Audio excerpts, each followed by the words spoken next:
Please be seated. Louis was a soir.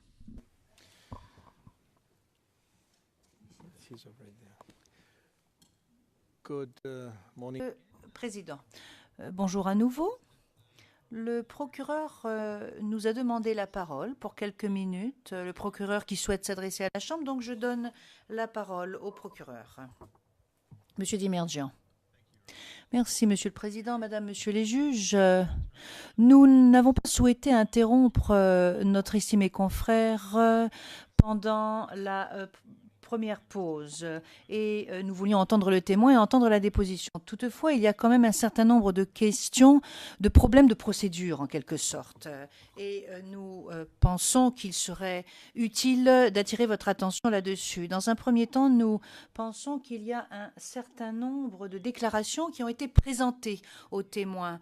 2, 3, 4 déclarations et à la fin, il a été demandé aux témoins de présenter des observations au sujet de 4 déclarations, ce qui n'est absolument pas juste à l'égard du témoin. On peut certes présenter au témoin une ou deux déclarations, lui demander quelques explications, mais lui présenter 4 déclarations, cela ne fait que jeter la confusion dans le compte-rendu d'audience. Deuxièmement, nous ne savons pas quelle est la déclaration qui est prise en considération.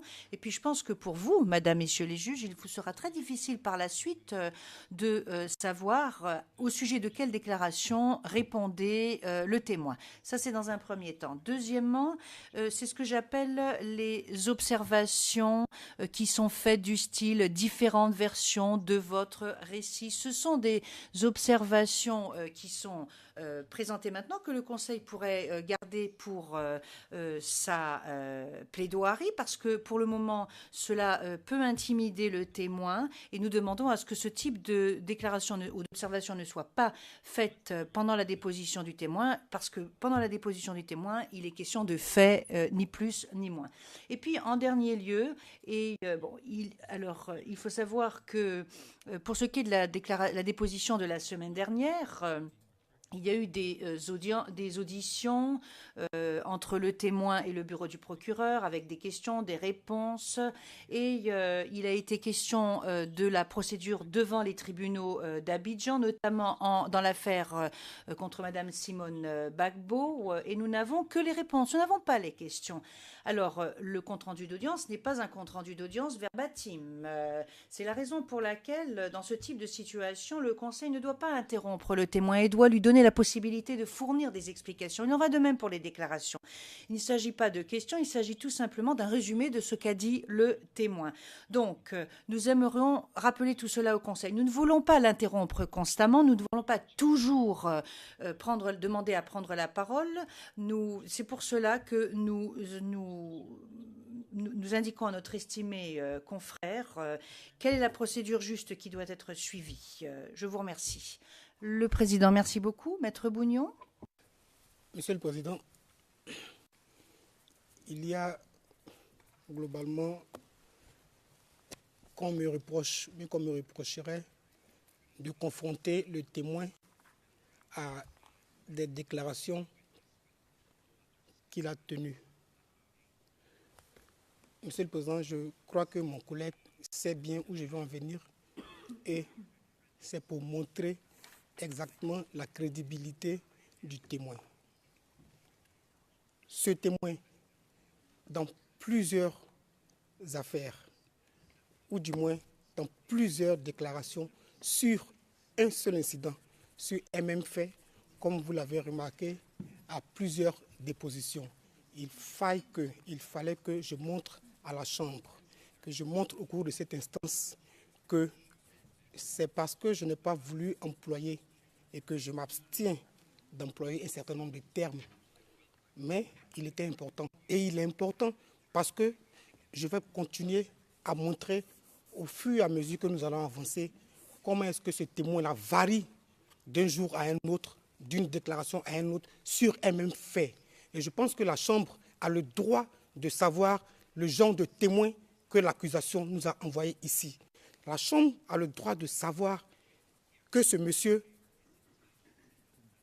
n'a jamais une seule déclaration, même sur son arrestation, il en a plusieurs. C'est pour cela que je l'ai fait. En plus, ce sont des documents qui nous ont été divulgués. But here we are not Le président, oui, mais là, nous ne parlons pas de la crédibilité. Je vous ai donné la parole, maître, pour que vous puissiez réagir ou répondre à ce que le procureur vient juste de nous dire. Le moment n'est pas venu de faire des observations au sujet des observations relatives à la crédibilité ou à la non-crédibilité du témoin. Je vous en prie, maître. L'accusation est en train de me reprocher de présenter plusieurs déclarations aux témoins et que ce ne serait pas juste. Voilà ses propos. Que le fait de présenter plusieurs déclarations qu'il aurait tenues auparavant dans d'autres affaires ne serait pas juste. C'est pour cela que je justifie ce fait-là, pour que la Chambre ait une évaluation de la crédibilité du témoin. Donc je justifie, c'est en réponse à ce que l'accusation a dit, qui me reproche de présenter des déclarations qu'il a faites auparavant. Et pour ce que vous aviez dit tout à l'heure, pour dire que j'empêche le témoin de s'expliquer, je lui ai dit qu'on ne parle pas au même moment quand je l'ai arrêté. Sinon, plusieurs fois, j'ai bien laissé le témoin s'exprimer longuement et vous avez dû le remarquer. Voilà. Et je signale à mon contradicteur que je vais continuer à le confronter à toutes les déclarations qu'il a faites avant d'arriver ici. Parce que bien souvent, et d'ailleurs tout le temps, ces déclarations sont contraires à ce qu'il a fait ici. Merci. There might be an error in the translation, Your Honor. Monsieur Desmergents, il se peut qu'il y ait une erreur de traduction. C'est peut-être cela le problème. Parce que moi, je regarde la traduction française. J'ai pris la parole pour dire qu'il y a de nombreuses traductions. Bien sûr qu'il peut lui montrer différentes déclarations, mais il faut, du point de vue de la procédure, qu'il en présente une à la fois. Maître Altit. Merci, Monsieur le Président. La défense de Laurent Gbagbo souhaite formuler quelques remarques à la suite de l'intervention du représentant d'accusation. Tout d'abord, il convient de rappeler que la défense procède en conformité, et ici je fais référence bien sûr à la défense de Charles Bégoudet qui est en train d'interroger le témoin, que la défense procède en conformité avec le paragraphe 41 de la décision sur la conduite des débats.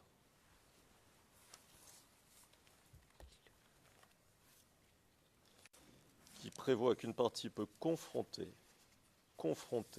le témoin avec ses déclarations antérieures pour permettre au témoin de s'expliquer, ce que le témoin a d'ailleurs fait.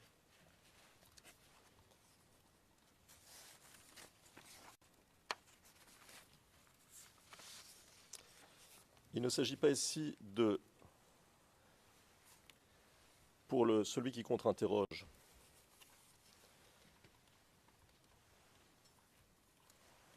d'essayer de s'écarter de ce qui est son devoir, mais il lui appartient, car c'est là son devoir, de demander au témoin de s'expliquer sur ses contradictions.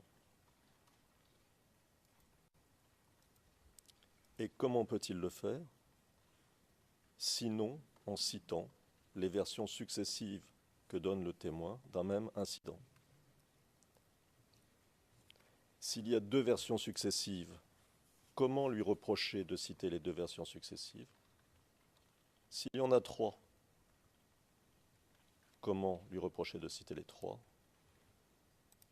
Bref, comment lui reprocher de citer toutes les contradictions que le témoin a pu présenter au sujet d'un même événement. Deuxièmement, il appartient à la défense de tester la plausibilité du récit du témoin.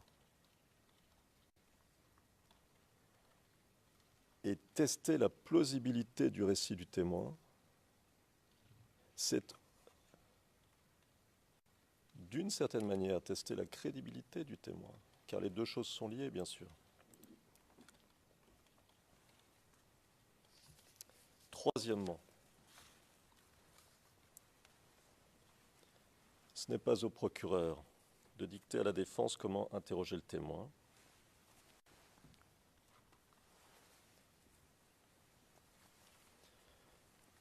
Je note d'ailleurs que nous sommes ici, Monsieur le Président, et vous l'avez rappelé dès les débuts de ce procès, pour rechercher la vérité. Il est absolument indispensable, si nous voulons que les choses se passent bien, et si nous voulons aussi ne pas avoir à revenir sur ce qu'ont pu dire certains témoins, si nous voulons donc gagner du temps, il est indispensable d'aller au fond des choses. Refuser d'aller au fond des choses, ce serait refuser de rechercher la vérité. Et de ce point de vue, je suis un peu surpris par la démarche de l'accusation, puisqu'à elle aussi, et je dirais même à elle d'abord, il appartient de rechercher la vérité. Si le témoin a donné 5 versions d'un même incident, peut-être que ce n'est pas la vérité, et ça intéresse tout le monde. En ce qui concerne la manière de rechercher la vérité, il n'y en a pas 50. Il faut tester ce qu'a dit le témoin pour essayer de comprendre qui est le témoin. Et cela, ça appartient à la partie qui interroge. Le procureur, quand il s'agit d'interroger un témoin qu'il appelle, la défense, quand il s'agit d'interroger le témoin appelé par le procureur. Je note d'ailleurs qu'en ce qui concerne la manière dont chacun est libre de procéder, le procureur vient de faire des observations qui ne sont même pas formulées comme une objection. Alors c'est quoi ces observations?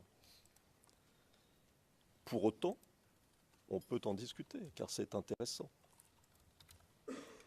Et cela va dans le sens d'essayer de trouver un modus operandi efficace, car c'est bien là la question.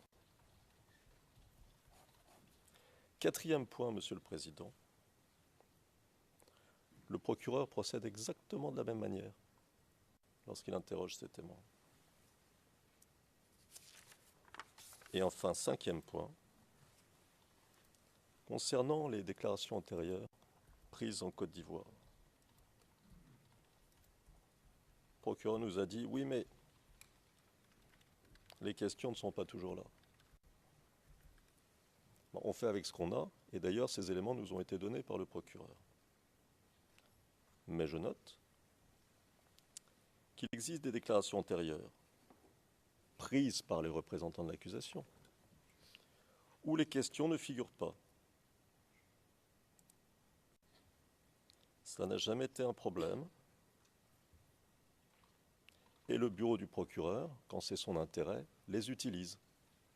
Donc on ne peut pas demander une chose et son contraire.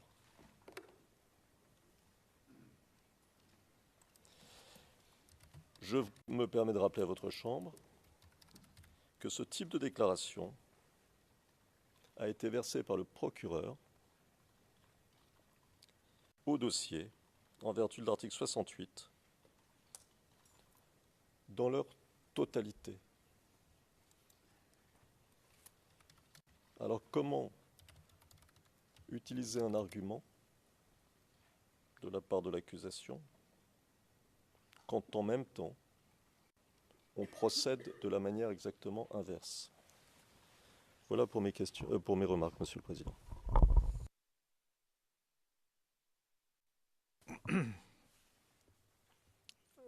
I think that Le Président, je pense que la Chambre a parfaitement compris les raisons avancées par le procureur et les raisons avancées par la défense. Les questions qui sont soulevées sont au nombre de 2. Premièrement, la façon dont les différentes déclarations ont été utilisées pour confronter le témoin à ces déclarations. Et puis deuxièmement, les observations ou les commentaires qui sont parfois faits. Alors pour ce qui est de l'utilisation ou de recours à différentes déclarations pour confronter un témoin à ces déclarations, nous avons le paragraphe 44 de la conduite du procès qui est tout à fait clair. Cela est tout à fait autorisé. Si la personne a fait 4 ou 5 déclarations, on peut lui confronter, lui présenter ces 4 ou 5 déclarations. Mais je pense également ou plutôt, la seule chose que je m'autoriserai à dire, c'est qu'il faudrait être un peu plus précis, parce que dans le compte rendu d'audience, nous pourrions avoir début de la citation, fin de la citation, pour savoir exactement quelle est la déclaration et surtout quelle est la déclaration qui est présentée au témoin. Et la Chambre sait également pertinemment que être témoin n'est pas une opération mathématique et qu'il peut y avoir des décalages et que la crédibilité du témoin sera évaluée en temps voulu. Mais nous savons pertinemment que donner les déclarations aux témoins, ce n'est pas une opération mathématique. Donc, certes, l'on peut confronter un témoin à ces déclarations, aux déclarations qu'il a faites par devant d'autres autorités, à d'autres moments, mais il faut que le témoin sache clairement quelle est la déclaration qu'on lui présente, à quelle déclaration il est confronté. Il faut que cela soit bien consigné au compte-rendu d'audience. Et je pense que ce témoin est tout à fait capable de bien comprendre cela. J'en veux pour preuve sa façon de réagir. On ne peut pas dire que le confronter à ces déclarations n'est pas juste pour le témoin. Pour ce qui est, ceci étant dit, des commentaires, j'aimerais vraiment demander à tous les conseils de s'abstenir de faire des commentaires au sujet de la déclaration ou des déclarations du témoin. Limitez-vous, contentez-vous de poser des questions, contentez-vous d'entendre les réponses et au lieu de faire des commentaires sur les réponses, posez une autre question. Vous aurez tout à fait le loisir et le temps de faire des commentaires en temps voulu. Alors je pense que maintenant nous pouvons poursuivre peut-être et nous pouvons continuer à poser des questions aux témoins. Et j'aimerais demander à Monsieur l'huissier d'avoir l'amabilité de faire entrer le témoin dans le prétoire.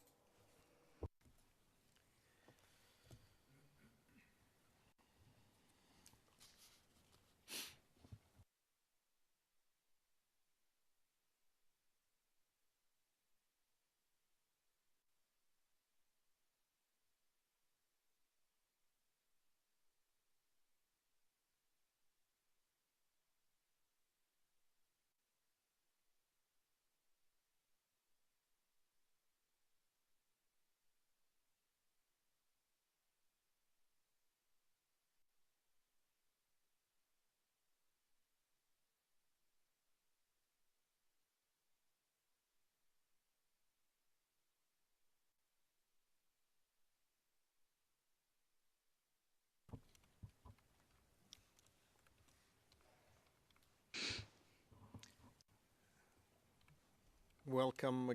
Le président, à nouveau, bonjour monsieur le témoin. Il nous reste 1 heure d'interrogatoire. Enfin, la défense de monsieur Blégoudé dispose d'1 heure pour vous poser des questions. Je vous redonne la parole, maître Bougnon. Merci, monsieur le président. Oui, bonjour, monsieur le témoin. Vous aviez souhaité vous expliquer avant la pause. Si vous voulez bien vous expliquer. Vous pouvez reprendre vos questions avant, parce que bon, j'ai perdu le fil. Non, si vous n'avez pas d'explication donnée, je continue alors. Vous aviez souhaité vous expliquer quand on a eu la pause, le président vous avait dit que vous pourriez vous expliquer après la pause. Maintenant, si vous n'avez rien à dire, sur ce point, il dit que j'ai perdu le fil. Donc, si vous pouvez répéter vos propos avant la pause, que je puisse m'expliquer. Yes. Le juge président, En effet, je pense qu'il convient que vous lui resituiez le témoin. À défaut de reprendre toutes les questions, au moins donnez-lui le contexte dans lequel vous aviez posé vos questions.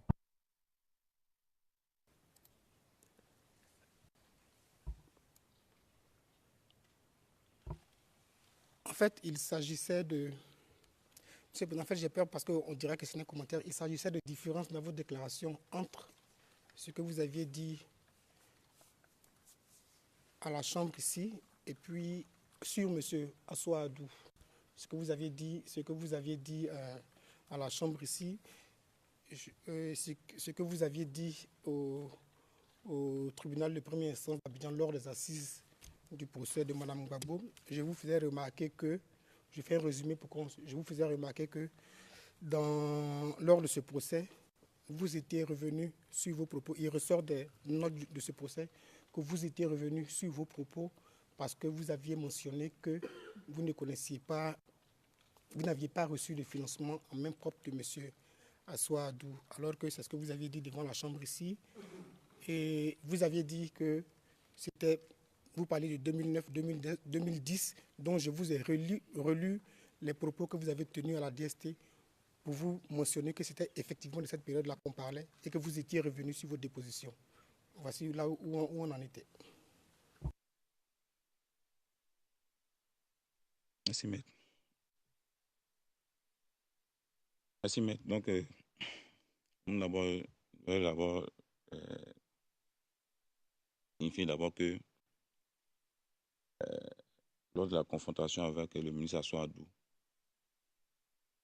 le juge d'instruction n'a pas abordé le sujet des relations que j'avais ou que le GP avait eu avec M. Assoadou lors des élections. L'instruction du juge était au sujet des événements qui se sont passés après la crise post-électorale. Donc, ils sont passés après 2011. À la DST, lorsqu'on m'a demandé qui sont vos financiers, la question n'était pas adressée dans le sens de qui étaient les financiers du GPP, mais qui étaient les financiers de certaines opérations qui ont eu lieu après 2011. Donc, d'abord, ce n'était pas le même sujet. Ça, c'est la première remarque que je voulais faire, ce n'était pas le même sujet. À l'audience au parquet, en assise, on m'a posé la question, est-ce que je connaissais M. Assoadou? J'ai dit oui, qu'il était ministre du président Laurent Gbagbo. Est-ce qu'il m'a remis l'argent en même projet? J'ai dit non, puisque quand vous parlez de financiers, moi je ne savais pas que juridiquement, il y avait deux manières. Puisque moi j'entendais par là ceux de qui nous recevions des financements.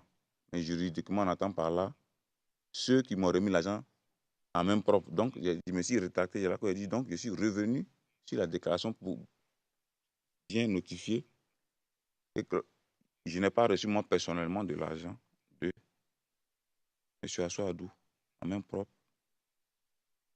Mais j'avais des compagnons qui m'ont dit avoir reçu de l'argent de M. Assoadou. Donc, puisque ce n'était pas ma présence, donc il préférait faire bien situer le cadre. Parce qu'au préalable, j'avais dit que c'était un non financier. Mais je n'avais pas dit que j'avais reçu de l'argent de sa main. On m'a fait comprendre, les avocats de la défense de M. Assoadou m'ont fait comprendre que financier et puis recevoir l'argent en main, ce n'était pas le même. Bon. Moi, je l'ai concédé ça, donc je suis revenu. Bon. Je n'ai pas reçu l'argent de sa main. Mais il ne s'agissait pas des mêmes faits. Et même lorsqu'en 2009, que vous parlez de 2009, il dit que chaque cas, quand le procureur m'a posé la question, comment est-ce que je pouvais impliquer ces personnes-là, il a dit non, puisque dans chaque zone, les éléments qui étaient chargés de s'occuper de ces formations-là, là je parle de 2009, étaient à la charge de ces personnalités-là. C'est eux qui ont dit, bon, quand vous allez arriver, vous allez dormir dans tel lieu, mais vous allez manger comme ça. Donc, voilà ce que j'ai eu à dire. Donc, c'est bien distinct parce que ce n'est pas de la même chose que j'ai parlé.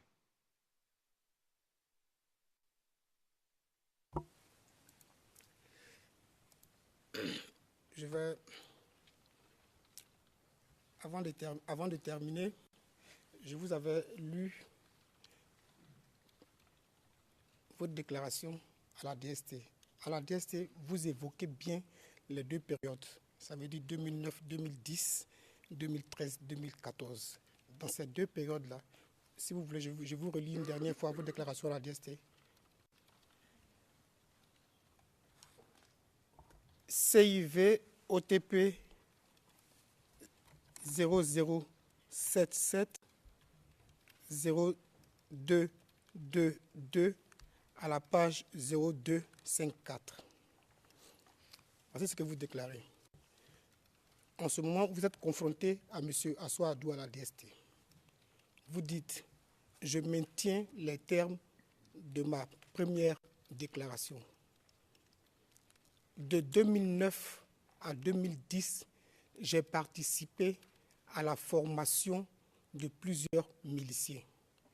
Ainsi, à Abangourou, notamment dans les villages d'Adaou et de Sankadjokro, sur instruction du ministre Assoua Adou, nous avons formé une trentaine de jeunes miliciens au maniement des armes AK-47. C'est ce que vous déclarez. À la page 0255, vous poursuivez.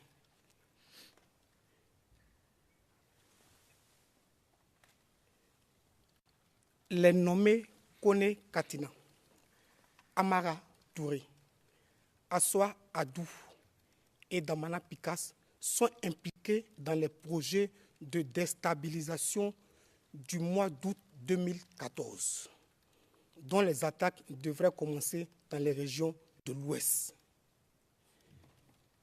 Je précise que bien avant ce projet de 2014, il y a eu d'autres projets, dont celui des attaques d'Abangourou en août 2012 et en mai 2013, qui était financé par plusieurs commanditaires, dont le ministre Assoua Adou. Fin de citation. Et donc, dans ces deux déclarations, vous englobez aussi bien la période 2009-2010 et la période 2012 jusqu'à 2014. Et c'est sur cette déclaration-là que vous êtes revenu lors de votre interrogatoire au tribunal de première instance d'Abidjan-Plateau. À la Chambre, alors que vous êtes revenu sur cette déclaration, à la Chambre, vous répétez encore que M. Assoua Adou aurait été votre financier. C'est la question que je vous pose. Pourquoi est-ce que vous êtes revenu sur ces déclarations, sur ces deux périodes, devant les assises, et ici, vous venez encore répéter ce à quoi vous aviez renoncé? C'est ma question. Your Honors. Monsieur Demirjian, Monsieur le Président, nous avons une déclaration qui contient une référence ERN. Ensuite, il y a une comparaison avec 2-3 autres déclarations. Cela suscite une certaine confusion. Qu'est-ce qu'on confronte aux témoins? Il y a une déclaration qui a été lue au fin du compte-rendu, et puis voilà qu'il fait référence à d'autres déclarations. Or, personne ne sait à quelle déclaration il fait référence, puisqu'il n'y a pas de citation précise. Comment le témoin est-il censé répondre à cette question? Le juge président. Je pense que la question est beaucoup trop complexe, trop compliquée. La question doit être posée de façon frontale, directe et simple. Après quoi, à mon avis, il faudra comparer des pommes avec des pommes et les poires avec des poires. En ce qui me concerne, je ne pense pas que c'est ce qui a été fait. Répondre. Aux assises d'Abidjan, voici ce que le témoin déclare CIV OTP 00930060, page 65. Il dit, je connais bien Assoa Adou. C'est un proche de Laurent Gbagbo. Nous avons eu une confrontation. Si j'ai dit qu'il finançait notre mouvement, c'est vrai, après, je suis revenu sur ma déclaration. J'ai dit non parce que je n'ai pas rencontré en personne M. Assoa Adou. Monsieur le Président, voici vos propos lors des assises. Je pense que j'ai cité l'URN. En fait, on était revenu là-dessus parce que le témoin avait délimité une période. C'est pour ça que je citais sa déposition à la DST pour dire qu'il avait évoqué les périodes en même temps et il était revenu sur sa déclaration. Vous voyez où je me situe maintenant? Oui, maître. Mais je pense que c'est l'explication que j'ai donnée. J'ai expliqué, parce que lorsque la déclaration que vous venez de citer, j'ai expliqué pourquoi. J'ai dit parce que les avocats objectaient disant que est-ce que ces financements-là, je les avais reçus en main propre? C'est-à-dire, est-ce que je les avais reçus directement du ministre Assoa Adou et que j'ai dit non. Je pense que lorsque la question a été posée par le procureur, je ne suis pas revenu pour dire que non, M. Assoa Adou m'avait remis l'argent en main propre. Parce que c'était à propos de cette déclaration-là que j'ai voulu faire la différence en assise. Parce que j'ai voulu faire comprendre qu'il ne sous-entendait pas que j'avais reçu de l'argent en main propre, mais j'ai dit qu'il avait financé. Je n'ai pas reçu l'argent en main propre. Et j'ai expliqué quelles étaient les personnes qui m'ont dit qu'il recevait de l'argent des choses de M. Assoa Adou. Et que même lorsque moi j'ai rencontré Aben Gourou, le ministre Dogo Raphaël, il m'avait dit qu'il était de connivence avec M. Damana Picasse et M. Assoa Adou. Donc je pense que à l'audience, c'est ce que j'ai clarifié.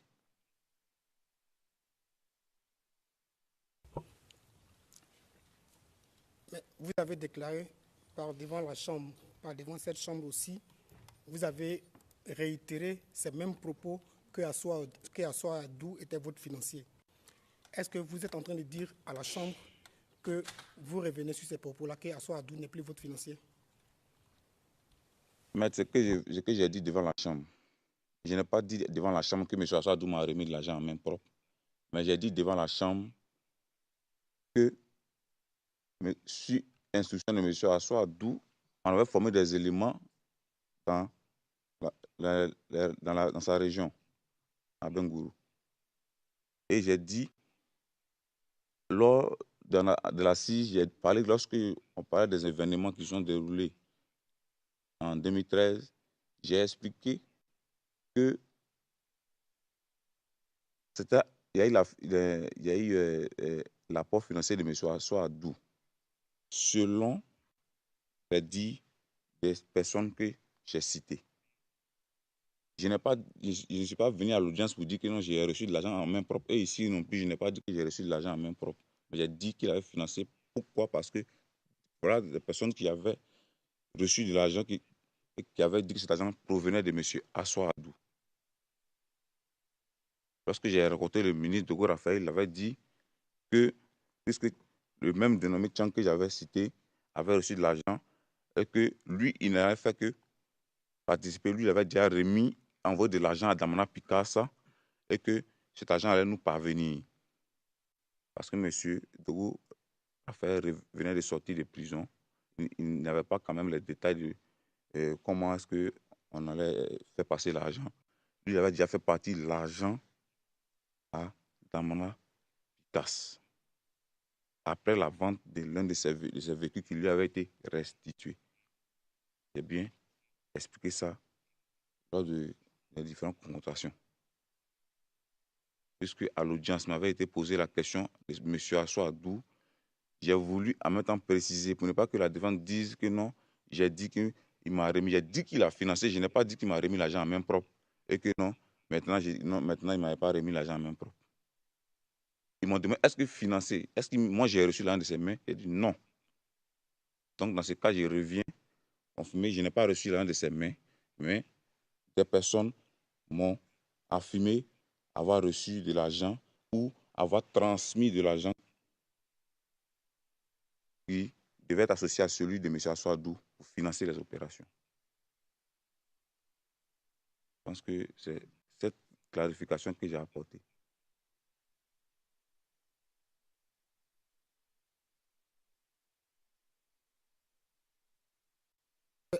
Juste une dernière sur ça, et puis on va passer à autre chose. Voilà ce que vous déclarez à la Chambre.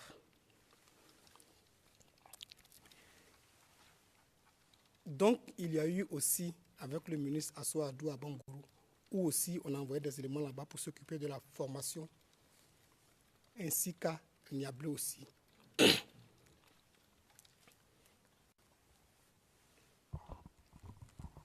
Ensuite, could you please? Le président, pourriez-vous reprendre depuis le début en précisant quelle est la citation, quel est le début et la fin de la citation, s'il vous plaît?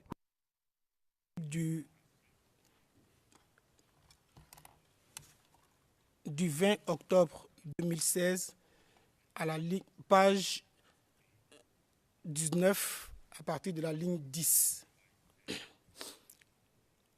Je vous épargne.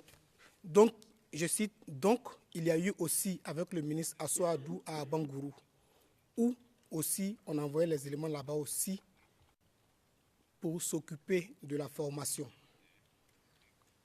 Vous poursuivez en bas, à la ligne 26, je suis rentré en contact avec Boiseau. Ici, vous parlez de Chang, vous parlez du ministre de Go Raphaël. Voici votre déclaration par devant la Chambre. Vous ne faites pas mention à la question du procureur, quels sont vos financiers. Vous citez monsieur, le ministre Assoadou. Vous ne faites pas mention de quelqu'un qui aurait été intermédiaire ou pas.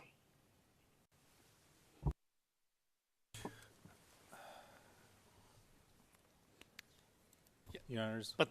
Monsieur Demirjian, Monsieur le Président, je pense que nous avions compris. Et nous avions compris ce qu'il voulait dire.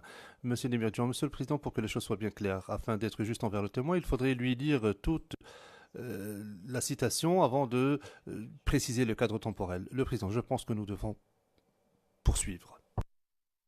Monsieur le Président, on va passer à autre chose.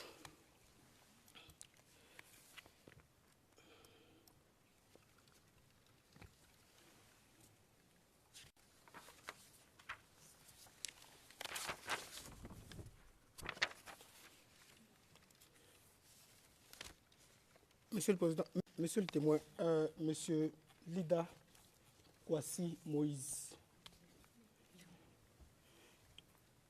vous l'avez connu ou bien vous avez commencé à le côtoyer en quelle période?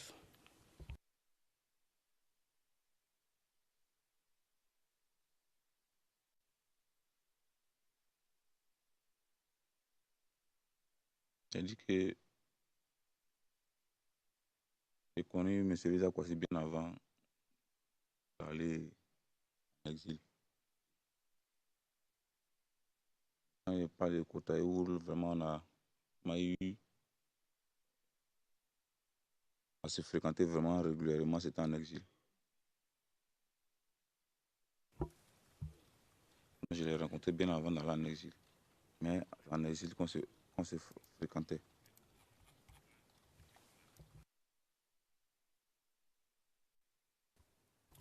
And when is that?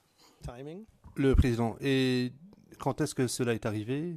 Est-ce que vous avez un mois, une date, ou une période à nous signaler?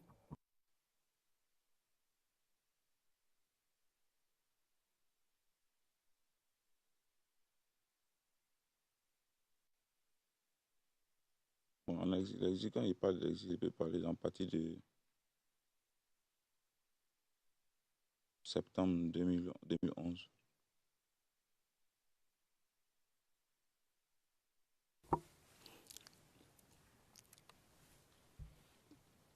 Vous dites que vous l'avez connu bien avant d'aller en exil.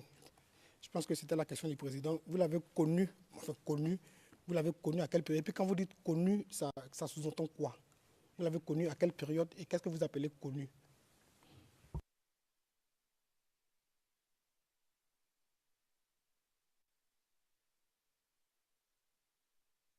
Moi, quand je dis connu,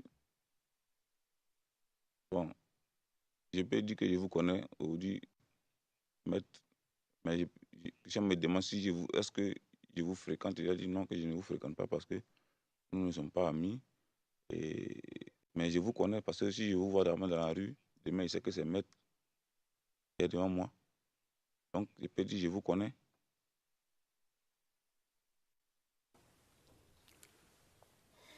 Et donc, vous connaissiez M. Lida Kwasi juste parce qu'il était ministre, mais vous ne l'aviez jamais à cette époque-là. Entre l'époque où il est ministre, ça veut dire 2000, jusqu'à 2011, où vous êtes supposé le voir pour la première fois dans cette période-là, en 2002. Avant l'exil, vous ne l'avez jamais rencontré. Si. Attendez quand je finis de parler. Et puis vous allez, sinon si on parle en même temps, c'est pour ça que je vous demandais, quand vous dites que vous l'avez connu comment, où et quand et à quelle période avant l'exil?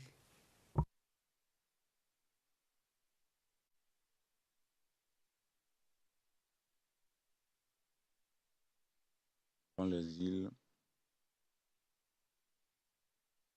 j'ai rencontré le ministre à son domicile avant d'aller en exil parce que j'ai expliqué déjà que il était parrain du mariage de mon père. Donc, je l'ai expliqué aussi parce que le procureur m'avait posé la question.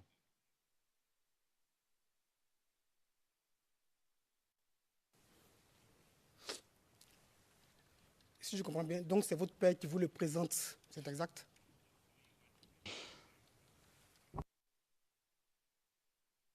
D'abord, on allait dans la même église. Et je ne peux pas dire que c'est mon père qui me l'a présenté. Ce n'est pas mon père qui l'a présenté, mais comme il a dit, il était, je ne vais pas dire ami, mais comme il était comme un grand frère pour mon père. Il a même été son parrain de mariage, mais ce n'est pas mon père qui me l'a présenté. Parce que je suis allé le rencontrer, ce n'était pas si instruction de mon père, ce n'était pas mon père qui m'avait envoyé pour aller le voir. Je suis allé le voir à titre personnel.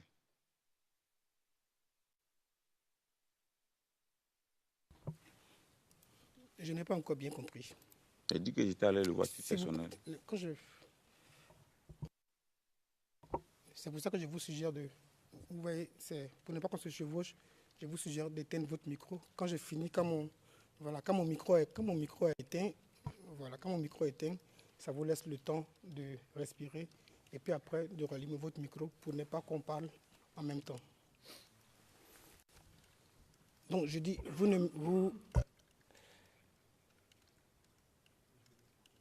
vous parlez d'église, vous parlez de, ce n'est pas votre père qui vous l'a présenté. Et donc, expliquez à la Chambre en quelle année et comment est-ce que vous faites la connaissance, pas la connaissance peut-être, parce que peut-être que comme il était ministre, vous l'aviez déjà vu à la télévision, mais comment est-ce que physiquement, si jamais physiquement vous vous êtes rencontrés, comment est-ce que vous vous rencontrez physiquement? C'est la question que je pose.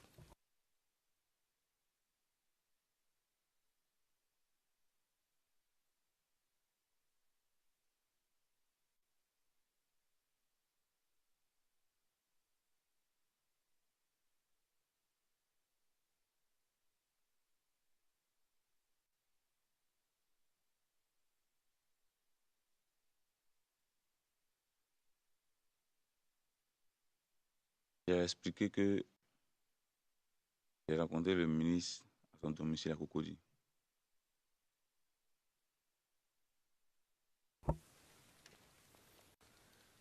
Quand vous m'avez demandé si c'est mon père qui me l'a présenté, je lui ai dit que ce n'est pas mon père qui l'a présenté. Mais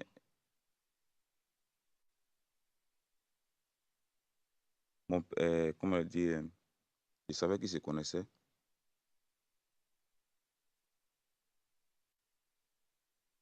Donc, je pense que, bon, je ne sais pas comment, si euh, une connaissance, par exemple, une de mes connaissances, je dois quand même pas avoir des contacts avec moi, mon fils, moi, mon enfant. Donc, je pense que, je ne sais pas comment est-ce que vous voulez que j'explique ça, quoi, je ne sais pas vraiment. Je vais vous expliquer. Éteignez votre micro pendant que je parle. Tout à l'heure, vous avez mentionné Église. La question que je vous pose, vous êtes en train de dire que vous avez connu M. Lida Kwasi en dehors de votre père. Vous avez mentionné Église, je ne sais pas ce que vous aviez voulu dire. Je vous demande, je vous repose la question une dernière fois. Expliquez à la Chambre et à nous l'année et les circonstances dans lesquelles vous avez vu physiquement M. Lida Kwasi Moïse. Voici ma question.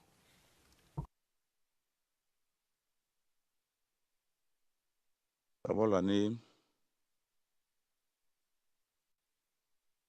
je me souviens bien, c'était en 2004.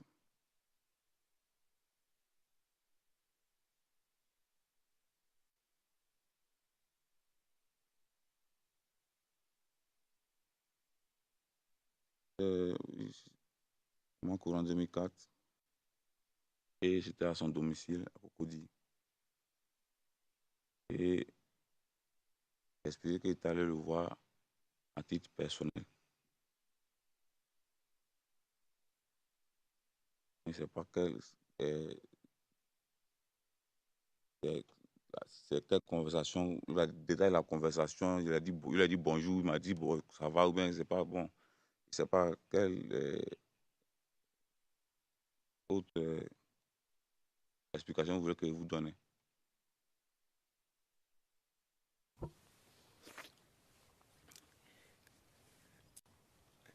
Après cette rencontre, vous l'avez revu avant 2011, après 2004.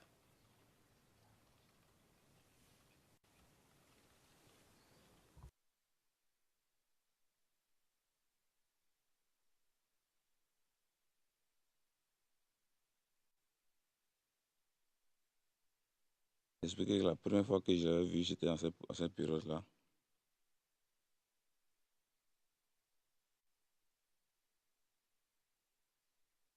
Il y a des fois, bon, comme on l'a dit, il est arrivé de venir à la maison. Donc, normalement, forcément, après ça, on s'est vu.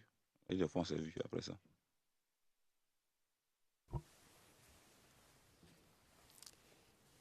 Il lui arrivait des fois de venir à quelle maison? Mon père,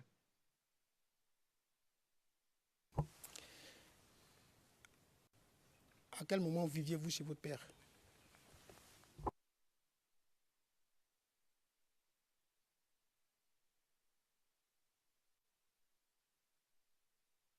et je ne peux pas donner de détails là-dessus parce que il y a eu des moments où je vivais soit chez mon père ou bien soit j'étais en mes parents maternels. Je répète ma question. À quel moment? Mais S'il vous plaît, je n'ai pas fini. C'est moi qui parle.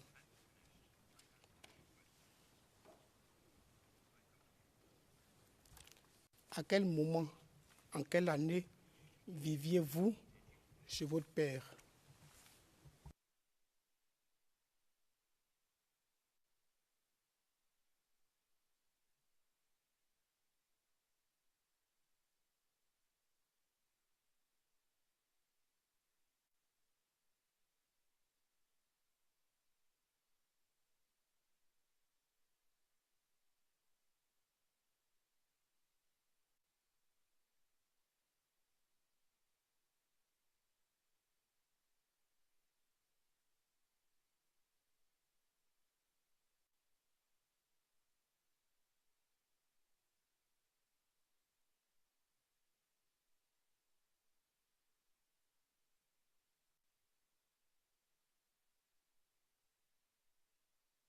Je vous écoute.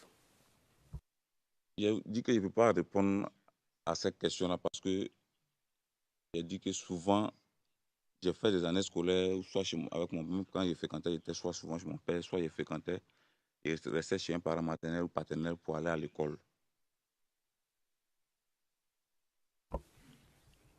Donc, je ne peux pas vous dire, je ne peux pas vous donner les détails parce que souvent, souvent, je faisais l'année scolaire chez mon père. Souvent, c'était les vacances. Quand je n'étais pas chez lui pendant l'année scolaire, souvent, c'était les vacances que je faisais chez lui. Donc, vous voulez que je donne des dates, vraiment, c'est beaucoup de choses. Je ne peux pas vous donner ces détails-là. Vraiment, ma mémoire ne peut pas faire ce travail-là. May, may I just say that Le juge président, voyez-vous, vous avez commencé en disant, et je précise que je n'écoutais que la traduction anglaise, vous avez commencé en disant je ne souhaite pas répondre à cette question. Après, vous avez dit je ne peux pas répondre. Alors, quelle est la réponse? Vous ne pouvez pas choisir de répondre ou pas. Vous êtes tenu de répondre. Évidemment, je ne peux pas vous obliger à vous souvenir de tout. Je n'ai pas dit que je ne voulais pas répondre. J'ai dit que je ne pourrais pas répondre à cette question parce que vraiment, quand j'étais souvent chez mon père, j'ai eu à le dire dans d'autres, même en assise, même là, ils m'ont posé cette question-là. Je leur ai dit que j'ai souvent été soit chez mon père pour aller à l'école, soit chez un parent paternel ou maternel. Et ça, c'est depuis l'enfance. Depuis l'enfance, parce que mes premières classes de CP1, CP2, je ne sais pas chez mon père que je l'ai fait. Donc, ça, c'est depuis l'enfance. Donc, je ne peux pas vous dire que vraiment telle année, je ne peux pas vraiment détailler. OK. Floor Présent très bien, je rends la parole à Maître Bougnot. Ce sujet. Vous dites en 2004. En 2004, vous dites c'est en 2004 que vous allez la première fois chez M. Lida Kwasi. En 2004, M. le témoin, vous avez déclaré vous n'allez plus à l'école. Ma question est celle-ci. Après 2004, vous dites avoir vu M. Lida Kwasi chez votre père. Et donc, ma question est, à quel moment? Parce qu'en 2004, vous n'allez pas à l'école. Et donc, vous ne pouvez pas me dire que vous étiez chez un parent ou bien un autre parent. Après 2004, est-ce que vous êtes chez votre père quand M. Lida Kwasi y vient? Puisque vous n'allez plus à l'école.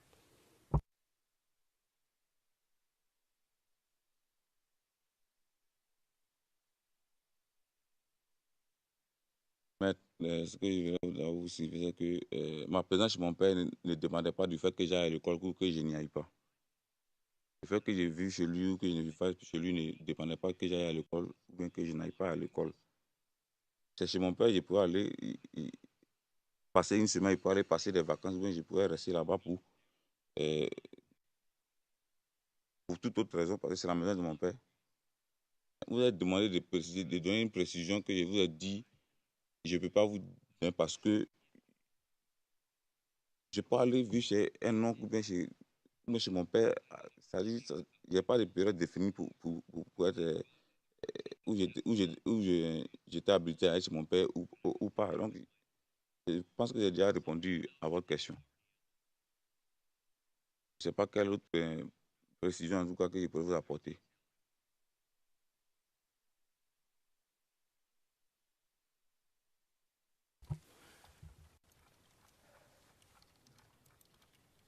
En 2011, quand vous voyez M. Lida Kwasi au Togo, qui vous le présente?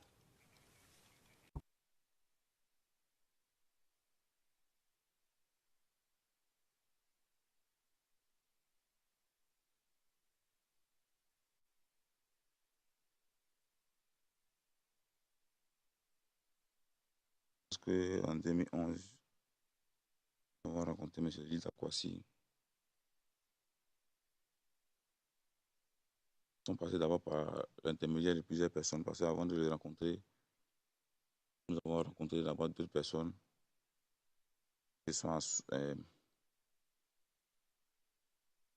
sont assurés d'abord de nous, d'abord, de nos personnes avec qui on a échangé avant d'aller rencontrer le ministre. Il avait expliqué qu'il y avait M. Després Aristide, qui était le président de l'Association des réfugiés ivoiriens de la diaspora au Togo. Il y avait aussi le député William Atebi, et M. Franck Dali, ancien secrétaire général de Notre Voix. Nous avons rencontré ces personnes-là, d'autres personnes encore. Nous avons rencontré ces personnes-là d'abord, préalablement, avant de rencontrer le ministre d'Akwasi. J'ai dit nous parce que je n'étais pas sûr à ces rencontres-là. Pourquoi vous avez besoin de temps d'intermédiaire pour rencontrer une personne que vous connaissez bien auparavant?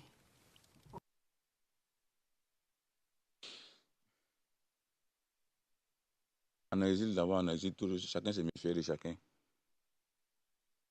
En exil, chacun se méfiait de chacun, puisque après la fin de la crise, certains qui avaient rallié, souvent en place, et il y a d'autres qui étaient en exil. Parmi ceux qui étaient en exil, il y a d'autres qui étaient là pour avoir des informations sur ce qui se préparait en exil. Ils faisaient aussi les activités des proches du FPI qui étaient en exil. Donc, lorsque nous devons rencontrer le ministre, d'abord, nous étions à Lomé dans un camp de réfugiés. Donc, là-bas, nous avons rencontré, moi j'ai rencontré des personnes avec qui il avait combattu, ou d'autres connaissances qui n'avaient rien à voir avec les conflits armés. Mais quand même, on s'est renseigné pour savoir que sur le camp de réfugiés, il n'y avait pas seulement que les pro-Gbagbo, il y avait aussi les pro-Ouattara aussi qui étaient exilés aussi dans le même camp. Donc, évidemment, je me suis renseigné pour savoir à qui est-ce qu'on pouvait se fier et à qui est-ce qu'on ne pouvait pas se fier. Dans ce moment, je suis rentré en contact avec, d'abord même avec une ancienne du GSPR, Méliane, parce qu'il y a eu l'information qu'elle était en contact avec le ministre. Et je suis passé par elle pour savoir avec qui est-ce que je peux rentrer en contact pour pouvoir rencontrer le ministre. C'est elle avait eu un différend, avec le ministre, parce qu'au préalable, elle était allée se déclarer avec d'autres FDS, se déclarer au HCR. Le ministre n'avait pas vu ça d'un bon oeil, parce qu'elle allait se déclarer en tant que membre de FDS au HCR, ça équivaudrait à mettre un signe, c'est-à-dire que c'est les services, forcément les services intérieurs du Togo, forcément allaient les suivre de près pour savoir quel genre d'activité est-ce qu'ils menaient. Donc elle a dit que, en tout cas, elle est en contact avec le ministre, mais la personne qui était mise indiquée, ce serait M. Després Aristide, par qui je suis passé pour organiser la rencontre avec le ministre.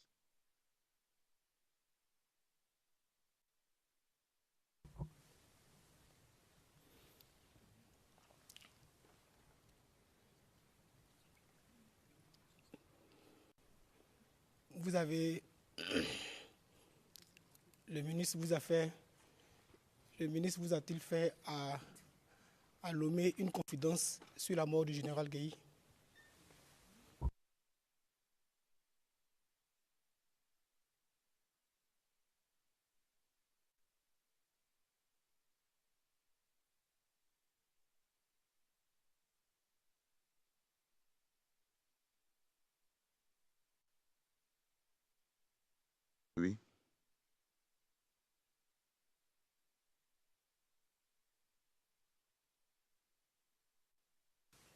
Où et comment?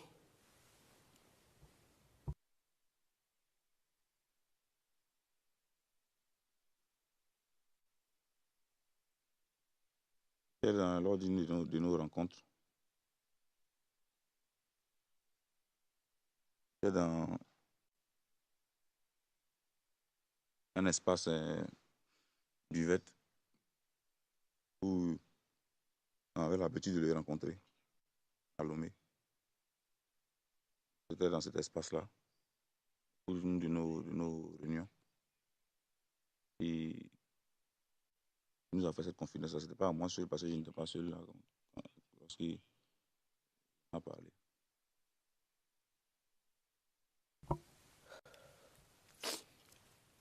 Et donc, vous êtes en train de dire à la Chambre qu'au cours d'une rencontre avec le ministre d'Akwasi, est-ce que vous pouvez décrire à la Chambre c'est quoi une buvette? C'est quoi, vous pouvez décrire un peu à la Chambre c'est quoi une buvette?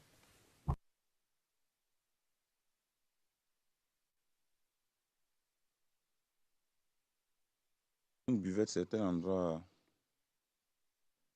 où on vend de la nourriture, on vend aussi de rafraîchissement. C'est un espace que le ministre même avait choisi pour sa discrétion, parce que l'endroit était discret. Ça appartenait à un Ivoirien qui lui faisait confiance. Donc, ce n'est pas la première fois qu'on s'est rencontrés à cet endroit-là. I'm sorry to. Monsieur le Médian, désolé de vous interrompre, mais jusqu'à présent, nous avons 4 noms qui sont inaudibles sur la transcription. Peut-être ferait-il clarifier les choses. Alors, je pensais que mon éminent confrère allait le faire, mais j'ai attendu. Il y a une Myriam, 3 personnes à la page 58, ligne 6. En France, il y avait un député, un secrétaire général et un 3e inaudible encore, toujours dans une même phrase. Page 59, ligne 7. Nous avons une Liliane ou Myriam, je ne sais pas très bien. Mais enfin, j'aimerais bien que ces noms soient clarifiés pour que le compte-rendu soit très clair. Merci. Frère, merci pour le reproche, enfin pour la remarque. Vous pouvez répéter le nom des personnes que vous avez citées tout à l'heure, s'il vous plaît. Et puis si vous pouvez les épeler, doucement, puis si vous pouvez les épeler. On a parlé du député William Atebi. Monsieur Franck Dali. S'il vous plaît. William. Voilà, si vous pouvez. William Atebi, c'est A-2-T-E-B-Y.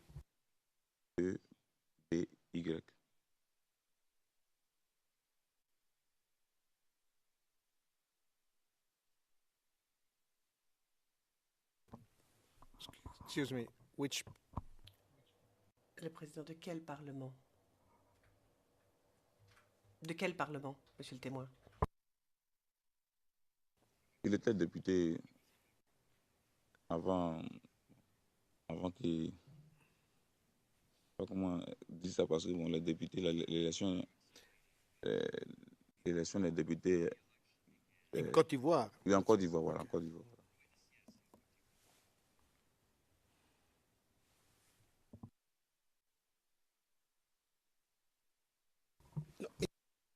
Il y avait 3 noms. Vous avez cité un nom, William Atebi, et puis...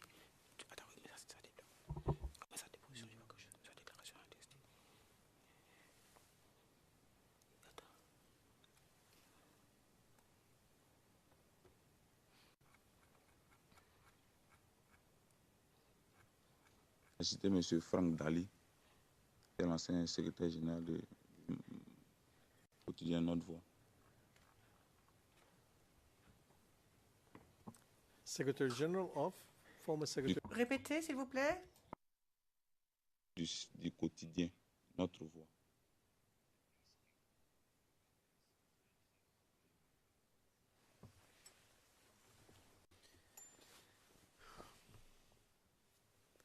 Then, other 2 names. Et les 2 autres noms, s'il vous plaît, demande le président. Monsieur Dépré Aristide.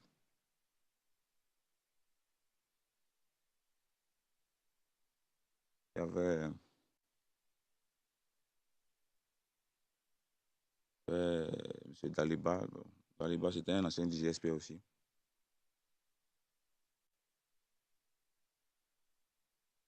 Dibépé aussi qui était là ce jour-là aussi, c'était à la plage. Puis, les éléments avec qui moi j'étais au Togo là-bas. Au nombre de 22.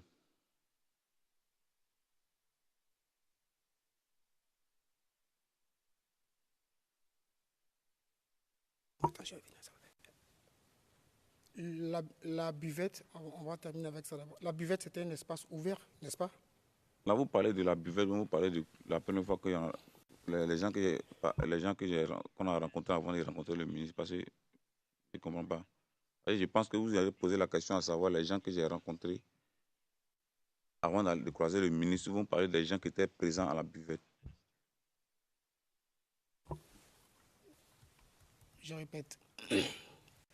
Je parlais de la confidence. Je vous ai demandé de la confidence de M. Lida Kwasi Moïse par rapport au général Robert Gueye. Voilà. Donc maintenant vous comprenez ma question. C'était en présence de M. Franck Dali, qui avait déjà cité, député William Atebi. Il y avait aussi Machani Maxime. Il y avait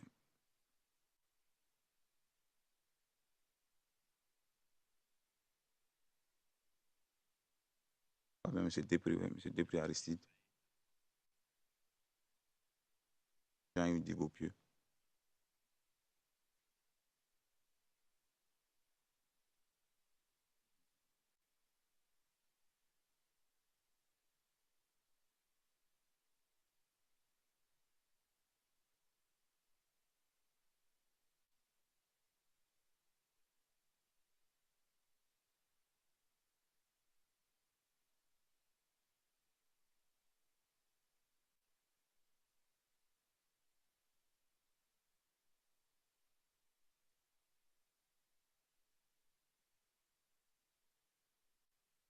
De moi.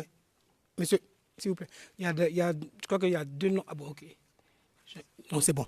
Il y avait deux noms qui n'apparaissaient pas, mais c'est bon.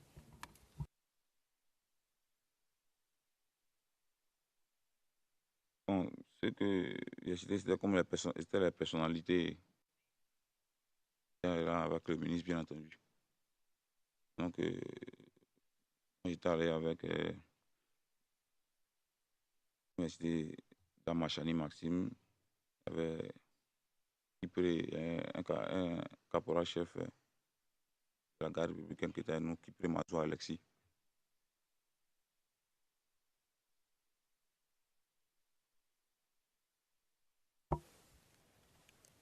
Et donc, dans une buvette ouverte, le ministre Lida Kwasi vous explique comment est-ce qu'il a tué l'ex-président Robert Gueye.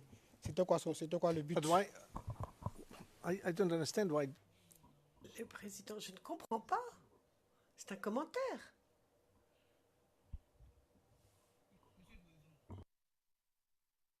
C'est pour que les choses soient notées dans le transcript, dans le transcript pour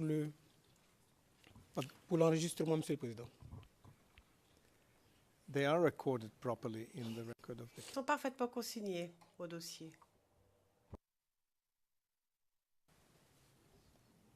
Dans quel but, dans quel but, M. Lida Kwasi vous explique cela?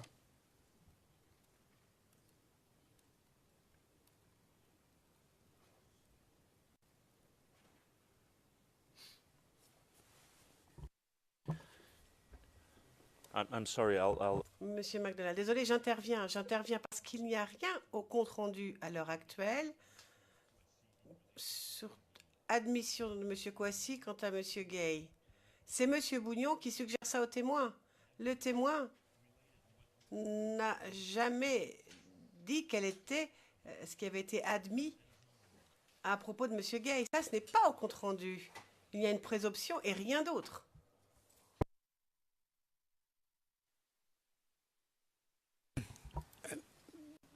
Monsieur le Président, je voulais faire assez vite, mais je vais citer la déposition du témoin à la DST du 13 mai 2014, CIV OTP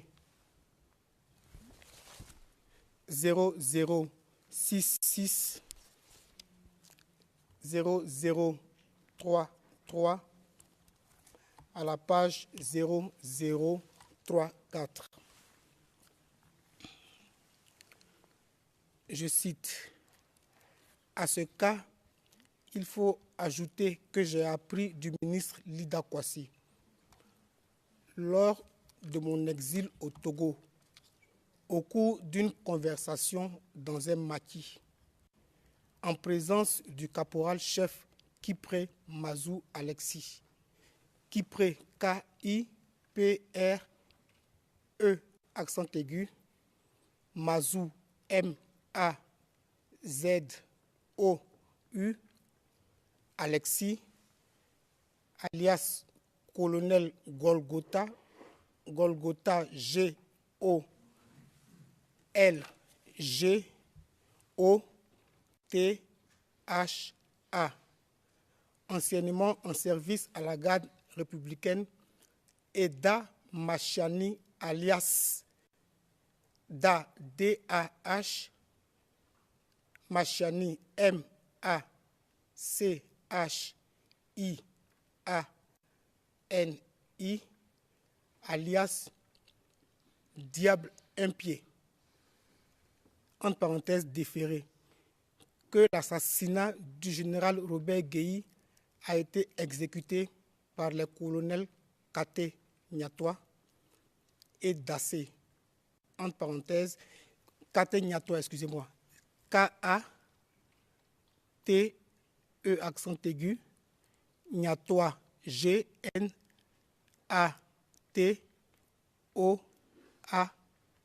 et Dassé, D-A-2-S-E, accent aigu. Le ministre nous a révélé qu'il avait mis à leur disposition 2 véhicules de type 4x4 avec des armes à l'intérieur. Monsieur le témoin, voici ce que vous avez déclaré le 13 mai 2014 à la DST. C'est exact? C'est exact.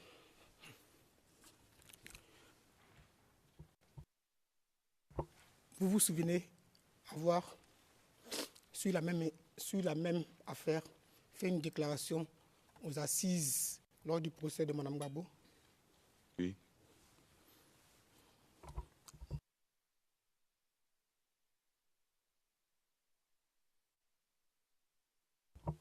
Je vais lire la pièce CIV OTP 0093 0060 à la page 0070.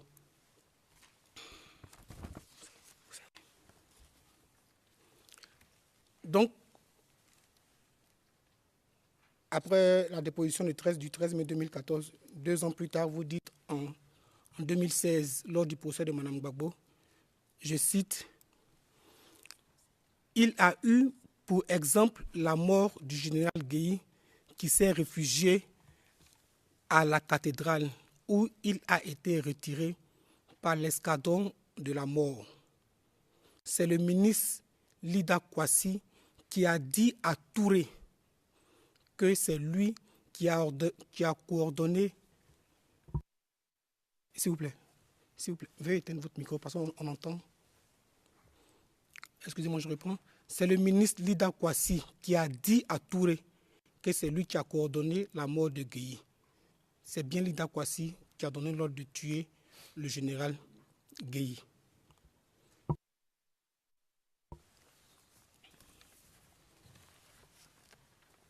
Ma question est celle-ci.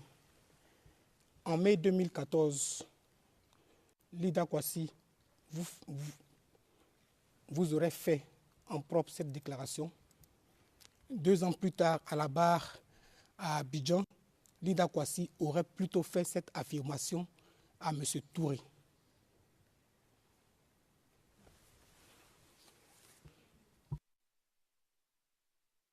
Je peux répondre. Allez-y. D'abord, s'agissant de M. Touré, je ne connais aucun Touré. C'est que non, laisse-moi parler. Voilà, non, parce que vous pensez que vous voulez. Voilà. Parce que moi, j'ai lu cette transcription de l'audience là. Et avant même qu'on vienne au procès, je pense que ceux qui m'avaient fait lire ça, quand j'ai vu ça, je l'ai dit et je ne reconnaissais pas. C'est M. Touré, là, je ne connaissais pas parler de Touré. Il a dit que le ministre nous a dit ça à Lomé. Je n'ai pas parlé de Touré. Parce que dans aucune de mes déclarations, je n'ai parlé d'un Touré, si ce n'est que Zegen, bien peut-être le ministre Amara Touré. Mais je n'ai mentionné aucun Touré à propos de cette histoire de la rencontre avec le ministre Lida Kwasi. Parce qu'au Togo, lorsque j'ai parlé des gens avec qui nous rencontrions le ministre Lida, il n'a jamais mentionné de Touré.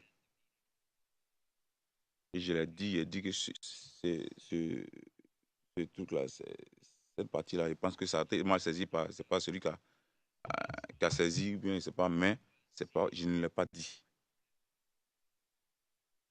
Je ne l'ai pas dit. Mais puisqu'on m'a dit que j'aurai l'occasion de pouvoir rectifier ça lorsque si on me posait une question à ce propos-là, on attendait que le moment arrive pour rectifier. It's straight. Please. Your Honors, Le président, oui, c'est direct. Nous en sommes, Monsieur le Médian, on voit à nouveau les dépositions dans l'affaire Simone Gbagbo, on voit qu'il y a des difficultés.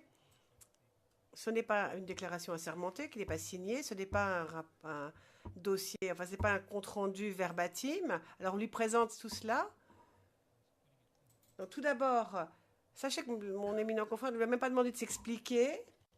Et il lui a décrit l'incident, c'est tout, le président. Mais vous voyez que le témoin est parfaitement capable de s'en sortir tout seul. Donc, c'est pour ça que je lui ai dit de raconter les choses afin que ce soit clair. Maître Hochet, je suis un tout petit peu perturbée, s'il vous plaît. En effet, cette déclaration est faite devant le témoin. Et il y a d'autres personnes, quand même, qui sont derrière l'interrogatoire de ce témoin. Et je ne voudrais pas qu'il y ait une certaine préparation du témoin par le biais de propos entendus par inadvertance par le témoin. Enfin, je ne dis pas que c'est intentionnel, mais en tout cas, le témoin n'aurait jamais dû entendre ce qui vient d'être dit. Ce que mon éminent confrère vient de dire, le président. Monsieur le témoin? Et Monsieur le Président, comme il a dit cette déclaration-là, il y a eu l'audience. Maintenant, comment est-ce que celui qui a saisi, a entendu et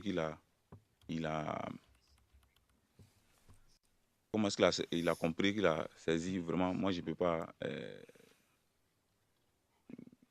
donner des indications là-dessus, mais ce que je sais, c'est qu'il a dit que le ministre nous a dit à Lomé.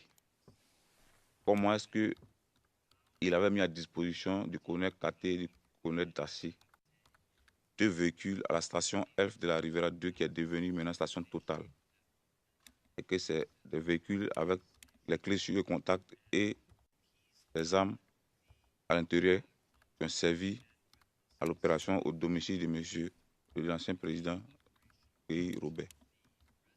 Je n'ai pas parlé de Touré.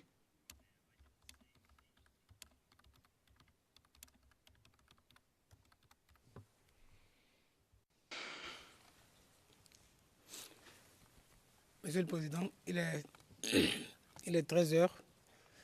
Je pense qu'on va, si vous y accédez, on va faire la pause et puis peut-être qu'avant de commencer, je ferai un commentaire sur ce qu'a déclaré tout à l'heure, hors la présence du témoin, sur ce qu'a déclaré tout à l'heure l'accusation. Merci.